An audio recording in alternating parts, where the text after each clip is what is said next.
The final visit to Glasnevin takes us to the school's landscape project on a sensory garden in a natural space.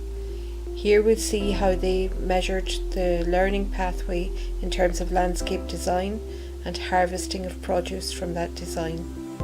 The whole project started with a visit to the River Tolka banks and to the gardens outside the school, and we can see that the students did a survey which then informed the design that took place to help set up the sensory garden. Anything from having to design a landscape in nature?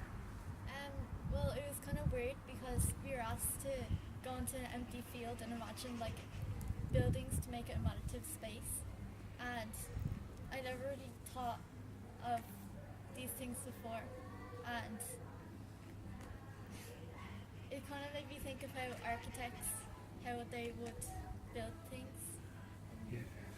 Thanks. Posing in front of the sunflowers, we see some of the students who took part in the project, and we can also see that they worked very hard in terms of maintaining and promoting the sensory garden within the school grounds.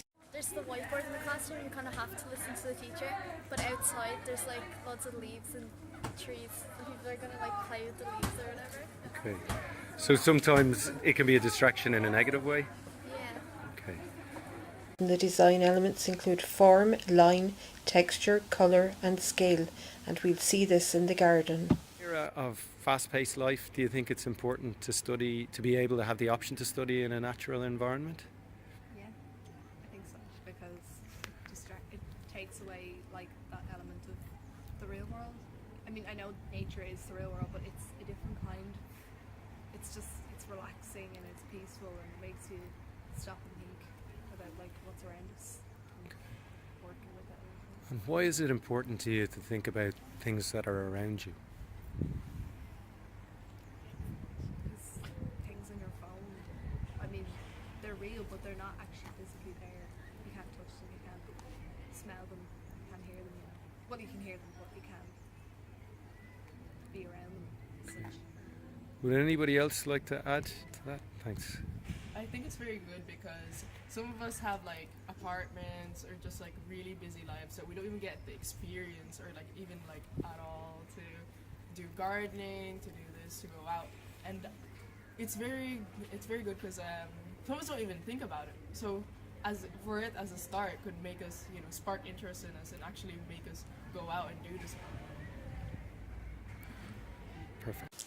These students contributed ceramic art to the wall of the sensory garden, but the main thing is that the garden should appeal to the senses. It should be in the right space and should involve sight, touch, hearing, smell or taste. It can involve raised beds, it could be something as simple as a window box. It can have an arrangement of different plants, but they must appeal to all of the senses.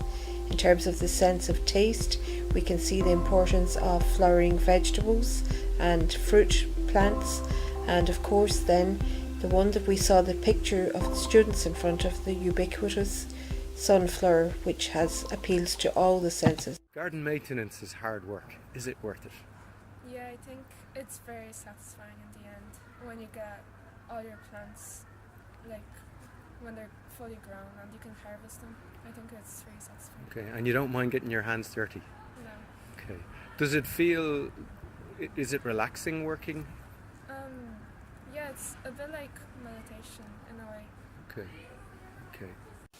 Harvesting the fruit and vegetables made the students think about how they could grow their own plants rather than shop by.